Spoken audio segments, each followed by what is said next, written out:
बिस्मिल्लाहिर्रहमानिर्रहीम अस्सलाम वालेकुम। मैं मोहम्मद नवाज शरीफ ते तुसां तखने पे माड़ा YouTube channel village lifestyle secret. मैं उम्मीद करना तुसां सारे खैर खैरियत नाल हो। साड़ा अपना ग्रां सरखुर्द अगर तुसां वीडियो साड़ी तखने तुसां साड़ा ग्रां तख्या सी।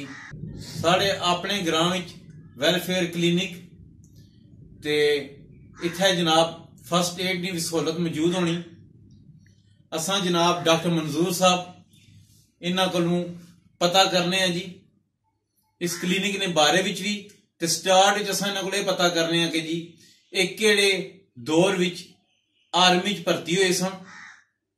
जी डॉक्टर साहब अस्सलाम वालेकुम। वालेकुम सलाम अल्लाह बरकत।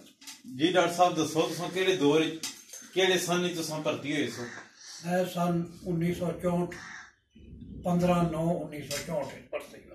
इसका मतलब तुसां 1965 जंग लड़ी? बिल्कुल। Nursing assistant.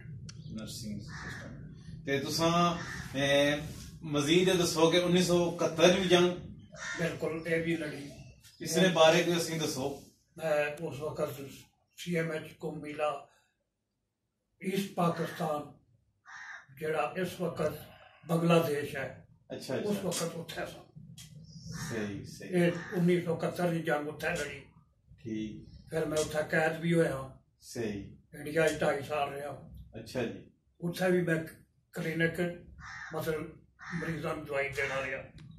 ठीक। उत्थे इंडिया विच भी रही गए? जी। सही। ते फिर तुसां आए हो वापस ते फिर इस तो बाद आर्मी च नौकरी हर जगह ते की, हर अस्पताल नौकरी की। अच्छा उस तो बाद फिर फौजी फंडिशन विच तुसां कीती? रिटायर होने तो बाद फौज तो मैं 1988 च रिटायर हुआ। अच्छा अच्छा अच्छा 1988 रिटायर होने तो बाद।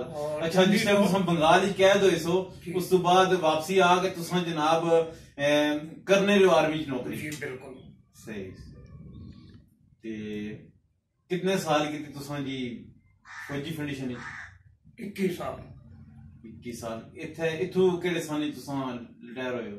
2007।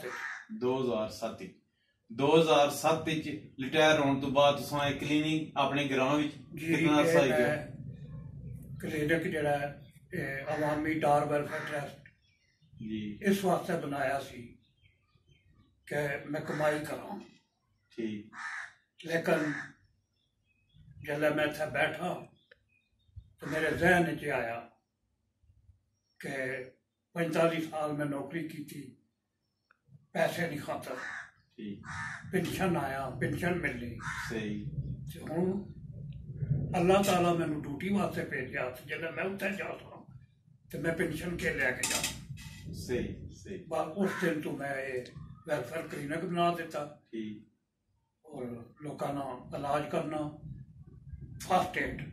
सही।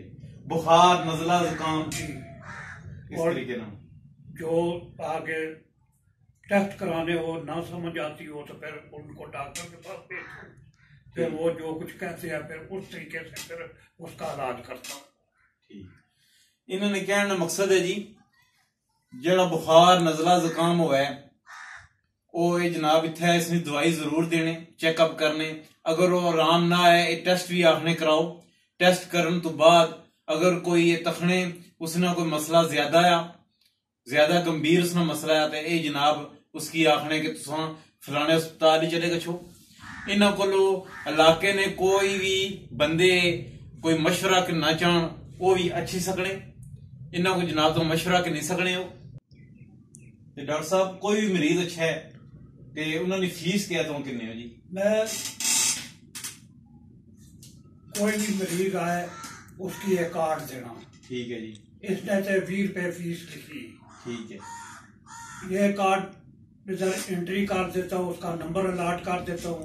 वो जब भी आएगा मैं उसका जो बनाया हुआ है जेडी बीमारी उसी सारा उसका सब जो कुछ देता रहता हूँ वो बकायदा डेट वाइज लिखता रहता हूँ। ठीक हो गया। ते ये जी फीस 20 रुपए है ये चेकअप नहीं है या दवाइयां नहीं है? ये दवाई भावें लख दी चली जाए 2000 नहीं जाए टोटल 20 रुपए वो कोई बना या नहीं बना मैं कदे मंगी नहीं। ठीक वो गल्ला पे उसने तो कोई बावा बाय ना बाय मैं कदा पूछया नहीं ना तकिया। सही सही। ते डॉक्टर साहब तुसां इस टाइम एज कितनी है? मेरी इस वक्त एज 73। 73 साल। सर इन्होंने एज 73 साल है। असा जनाब एक काफी दिन पहले काफी अरसा पहले बीमार भी रहे बहुत ज्यादा, ते फिर अल्लाह ताला इन्होंने सेहत वगैरह दी। ते असा की इस गल की खुशी है, असा की बहुत खुशी है कि जनाब इस हालत विच भी रोजाना इत्थे असने इत्थे बैठे होने अवाम की खिदमत वास्ते। तखो जी कोई मरीज अच्छा है या ना अच्छा है, पर एक इन्होंने जहन जरूर है मैं अवाम की खिदमत करनी। असा की इस चीज की बहुत खुशी है। असा ने मुबारकबाद पेश करने हैं जी।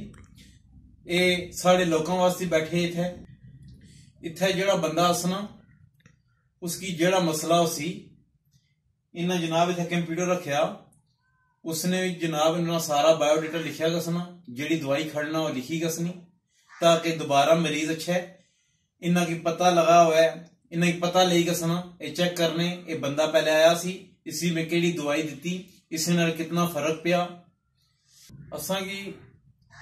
असा की बड़ी खुशी है जनाब तुसां साड़ा चैनल तकने हो, ते असा इन्हां को मालूमात किंदी इन्हां सारा कुछ दसिया। असा की ये भी बहुत ज्यादा खुशी हुई जी। तो साड़ी वीडियो तकने हो, उम्मीद करने तुसां की साड़ी वीडियो पसंद आई हो सी। तो साड़ी वीडियो की लाइक करो, चैनल की सब्सक्राइब करो, बेल आइकन बटन जरूर प्रेस करो ताकि नवी असली वीडियो तुसां की मिली सके। मोहम्मद नवाज शरीफ, अस्सलाम वालेकुम।